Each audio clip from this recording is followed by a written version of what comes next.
Mesdames et messieurs, bonsoir et bienvenue dans ce journal en cette mardi fin du mois de janvier 2023. Dans les actualités de ce jour, page fait divers pour commencer. Le transformateur de la Jirama à Noussou Mboumanarn a pris feu ce matin. Ce dernier apporte une puissance de 100 kVA qui fournit de l'électricité dans la partie d'Mboumanarn et ses environs. Par conséquent, l'électricité a été coupée sur cette partie ce matin. Les techniciens sont venus directement rétablir l'électricité, laquelle est revenue en fin d'après-midi. Anienne Martina nous en dit plus. Deux sortes de transformateurs composent cette unité de production d'électricité d'Anoussou Mboumanarn. L'un d'eux, qui apporte une puissance de 100 kVA, a pris feu ce matin vers 7h15, selon les informations. Le feu a commencé à prendre de l'ampleur, mais les sapeurs-pompiers sont venus à temps. Peu après, les techniciens sont venus constater les dégâts et ont procédé à la réparation. L'approvisionnement d'électricité a ainsi été coupé à Mboumanarn et ses environs suite à cet incident. L'électricité a été rétablie dans l'après-midi et les usagers pourront suivre le match des Barrias de ce soir selon les explications. La Jirama a souligné qu'elle a déjà pris les mesures nécessaires pour éviter les coupures durant le match. Les techniciens de permanence ont été multipliés afin de pouvoir effectuer au plus vite les réparations en cas de panne technique selon les explications. Ce qui fait l'actualité de ce jour également, c'est le match des Barrias de Madagascar contre les Lions de la Teranga du Sénégal dans quelques heures. Et justement, dans moins d'une heure, ce sera une rencontre historique pour avoir le billet vers la finale de la CHAN 2022 entre les Barrias de Madagascar et les Lions de la Teranga du Sénégal. Les Malagas espèrent une victoire à l'issue de cette rencontre selon les pronostics requis par nos journalistes. Nous allons gagner en marquant 2 buts. Des buts qui seront faciles à marquer vu le schéma de jeu des Malagas. Si selon les chroniqueurs sportifs, nos atouts sont l'énergie des jeunes joueurs et performants, souligne-t-il. Reportage de Cécilva et Sechan Jenab. C'est une première dans l'histoire du football malagasy que les Barrias de Madagascar passent à l'étape de la demi-finale dans un championnat continental. Les Lions de la Teranga du Sénégal sera notre adversaire pour cette demi-finale qui se tiendra dans moins d'une heure, soit à 22h, dans le stade de Nelson Mandela à Baraki, Algérie. Les Malagas sont en pleine ferveur et soutiennent l'équipe nationale. Ils espèrent également une victoire venant de ces combattants. Comme dans les précédents matchs, les supporters attendent plusieurs buts marqués par les Barrias. L'énergie est au point pour que les joueurs puissent marquer ces buts cités par les supporters. Les Barrias est la meilleure équipe en matière d'attaque dans ce CHAN. Ils ont un jeu bien coordonné, mais surtout, ils savent jouer en équipe. Leurs exploits sont exceptionnels, ils peuvent avoir le billet vers la finale, une première finale pour les Barrias de Madagascar dans ce championnat continental, selon les analyses du chroniqueur sportif de Viva. Les Lions de la Teranga du Sénégal passent leur deuxième demi-finale, ils n'ont pas encore franchi cette ligne. Cette équipe a de la gabarit, mais leur mur sera facile à franchir pour les Barrias, d'après les analyses du chroniqueur. L'équipe de Viva commentera en direct, comme à son habitude depuis le début de la CHAN, le déroulé du match. Des professionnels feront des analyses du match avant, pendant et après. Nous pouvons également suivre en direct l'ambiance dans les fan zones. Et justement, parlant toujours des Barrias, le président du club CFFA a fait savoir aujourd'hui que le joueur membre de l'équipe nationale, le clown Arasaf Njanev d'Irakoul, vient de signer un contrat pour intégrer le Maloudia club d'Alger. Le transfert doit se faire en toute transparence et connu de tout le peuple malagasy, mais surtout de la population d'Indouaran Foot, d'où est issu le club. Cette réussite est le fruit de la solidarité de tous, selon le président du club et maire de la commune d'Indouaran Foot, Sirakutorman Insou, dit tout. Reportage d'Anzar Razonarville.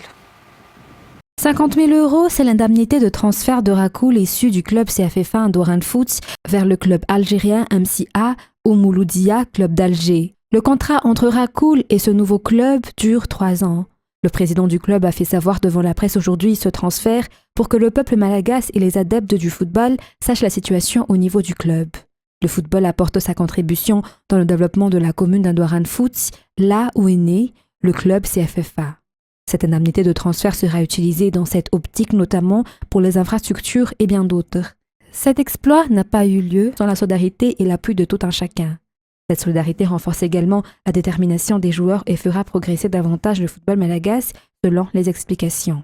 Les infrastructures comme les stades Bonarapench répartis dans toute la grande île compléteront ainsi les efforts de ces joueurs.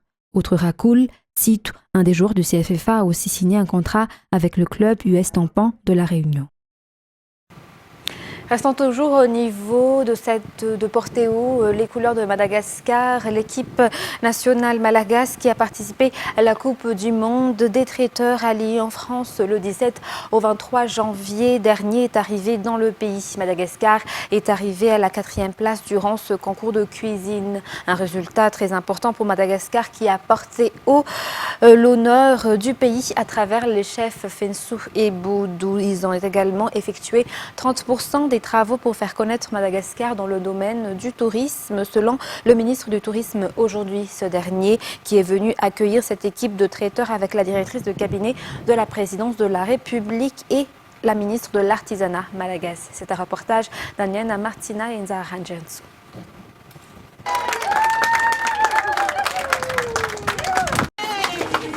Les champions! Chef Ensou Radzamalal et chef Boudsaoun Jarakutvou, sous la houlette du coach-chef Lalen Ravelmanen, ce sont les représentants de Madagascar qui ont porté haut la cuisine et le talent culinaire de Madagascar à l'international dans le cadre de la Coupe du Monde des traiteurs qui s'est tenue en France. Madagascar a obtenu la 4e place devant de grands pays comme l'Italie et la Belgique. Ces 12 pays ont participé à l'étape finale. Les États-Unis ont remporté la Coupe du Monde, la France a été à la 2e place, la République tchèque à la 3e place et Madagascar à la 4e. Les 2 chefs vont directement passer à la finale pour l'étape suivante. Le travail se poursuit pour remporter le trophée et faire connaître Madagascar. Le monde de la cuisine a une place importante dans le domaine du tourisme. Actuellement, ces 2 femmes ont déjà fait 30% du travail pour faire connaître Madagascar, selon le ministre du Tourisme. La directrice de cabinet de la présidence de la République, représentant le chef de l'État, avec le ministre du Tourisme, la ministre de l'Artisanat sont venus accueillir la team malagasy aujourd'hui. Ils ont offert des marques de reconnaissance pour cette grande étape franchie à cette équipe malagasy qui a porté haut l'honneur du pays.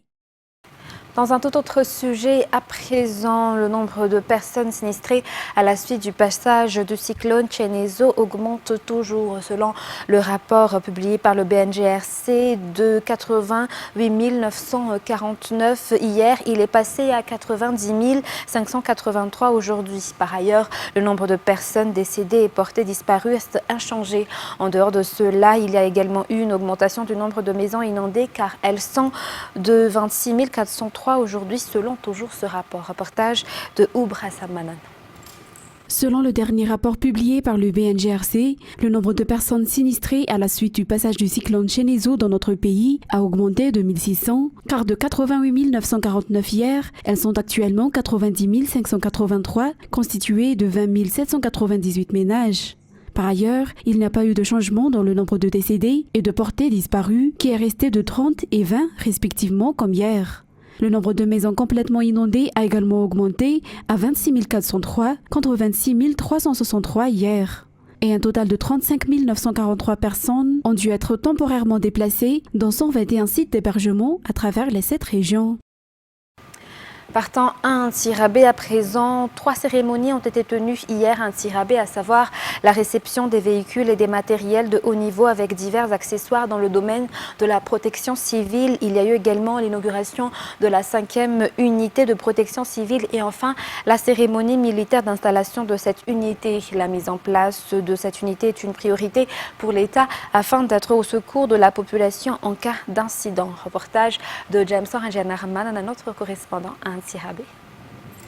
La 5e unité de protection civile d'Antsirabé a été installée hier suite au plaidoyer effectué par le maire de la commune auprès du comité d'action sociale et culturelle de Lyon en France. Les travaux de construction des infrastructures sont achevés et tous les matériels et les équipements avec les divers accessoires utiles à cette unité ont été également reçus.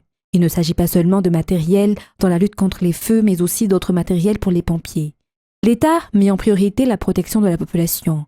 Raison pour laquelle il doit veiller au bien-être de cette dernière à travers la mise en place de cette unité de sapeurs-pompiers au sein de l'armée de terre. Cela entre également dans le cadre de la réforme de l'armée, selon les explications. Cette 5e unité de protection civile a été inaugurée à Antsirabé. Une cérémonie militaire s'est tenue dans la foulée pour l'installation du capitaine Rahman Chassicha qui sera le commandant de cette unité. Dans les actualités internationales de ce soir, le pape François entame cette semaine son voyage apostolique en Afrique. Il se rend en République démocratique du Congo aujourd'hui, puis au Soudan du Sud vendredi. Son arrivée à Kinshasa est très attendue alors qu'il devait s'y rendre en juillet dernier. Son voyage avait été reporté pour des raisons de santé, selon le Vatican. France 24. Je me trouve à l'intérieur de l'avion du pape François dans la zone réservée à la presse. 75 journalistes accompagnent le pontife dans ce 40e voyage apostolique du pape François qui visitera 2 pays déchirés par des années de violence. En République démocratique du Congo, on compte près de 120 groupes armés à l'est du pays et le Soudan du Sud a sombré dans une guerre civile en 2013 et malgré la signature d'un accord de paix, la violence continue. Le pape François se présente dans ces pays en messager de paix. Il vient inciter les peuples de ces 2 pays à l'unité, à la pacification, la réconciliation. Voilà les thèmes qui vont être sans doute le fil conducteur de ce voyage. Il s'agit aussi pour le pape François d'interpeller la communauté internationale sur le besoin de lutter contre l'extrême pauvreté en Afrique. C'est également un déplacement important pour l'Église catholique. L'Afrique représente près de 20% de la population catholique mondiale. On estime que le nombre de catholiques pourrait doubler d'ici à 2040 en Afrique et Kinshasa est le plus grand archidiocèse du continent. Et ce lundi, une bombe a tué plus de 80 personnes après la prière de midi dans une mosquée à l'intérieur du quartier général de la police de Peshawar dans le nord-ouest du Pakistan. Selon les autorités hospitalières, plus de 150 personnes ont été blessées dans l'attaque. France 24. Dernier hommage officiel et dernière prière pour les morts. Dans ces cercueils, une partie des victimes de l'explosion qui a frappé ce lundi Peshawar au Pakistan. La plupart étaient policiers. Ils se trouvaient dans la mosquée qui était visée à l'heure de la prière. En plus des dizaines de morts, on compte plus d'une centaine de blessés d'après les autorités qui poursuivaient les recherches à la nuit tombante. Dès que j'ai entendu parler de l'explosion, j'ai sauté dans une ambulance et je suis venu ici. Quand on est allé à l'intérieur, on a sorti environ 7 personnes blessées et on les a emmenées à l'hôpital. 2 d'entre elles sont mortes en chemin. Les autres ont été emmenées à l'hôpital. L'avant de la mosquée a été démoli, la structure s'est effondrée et beaucoup de fidèles sont coincés dessous, mais nous n'avons aucune idée de combien. L'explosion s'est produite en pleine zone sécurisée où se trouve le quartier général de la police de la ville. Selon les enquêteurs, le kamikaze serait un ressortissant afghan installé au Pakistan depuis plusieurs années. Il aurait préparé son plan depuis l'Afghanistan voisin, considéré comme une base arrière pour les attaques au Pakistan. Islamabad reproche à Kaboul de laisser des groupes terroristes utiliser le sol afghan pour planifier des attaques. Ce que Kaboul nie farouchement. Et l'Allemagne a annoncé hier être prête à engager un total de 200 millions d'euros dans la préservation de l'environnement au Brésil amazonique en prise en marge de la visite à Brasilia du chancelier Olaf Scholz, premier dirigeant occident reçu par le nouveau président Lula. Toujours un reportage de France 24. Premier dirigeant occidental reçu par le nouveau président Lula, Olaf Scholz est arrivé au Brésil avec de grandes promesses. Une enveloppe de 200 millions d'euros, dont une partie contribuera à la préservation de l'environnement, avec la forêt amazonienne en ligne de mire. Nous sommes toutes 2 d'accord pour renforcer très rapidement notre coopération. C'est pourquoi nous avons établi un programme pour les 100 premiers jours, pour agir rapidement et remplir le fonds Amazonie, ce que nous faisons avec 35 millions d'euros. Nous avons intérêt à ce que le Brésil réussisse non seulement à protéger la forêt, c'est important, le Brésil est le poumon du monde et ces problèmes nous concernent tous. Durant ses 4 années à la tête du Brésil, l'ex-président Jair Bolsonaro n'a pas fait de l'environnement l'une de ses priorités. Pire, la déforestation en Amazonie a battu des records. Aujourd'hui, le pouvoir souhaite réparer ce triste bilan. Nous avons l'occasion de renverser toute cette situation en nous appuyant sur les directives données par le président Lula pour combattre les inégalités par la démocratie et la durabilité. L'Allemagne est le 2e bailleur de fonds pour la protection de la forêt amazonienne derrière la Norvège. Des aides financières bienvenues, alors que selon 2 récentes études scientifiques, Au moins 38% de la forêt amazonienne pourrait avoir été dégradée par l'activité humaine et la sécheresse. Mesdames et messieurs, c'est la fin de ce journal. Nous vous remercions de votre fidélité dans le programme de ce soir.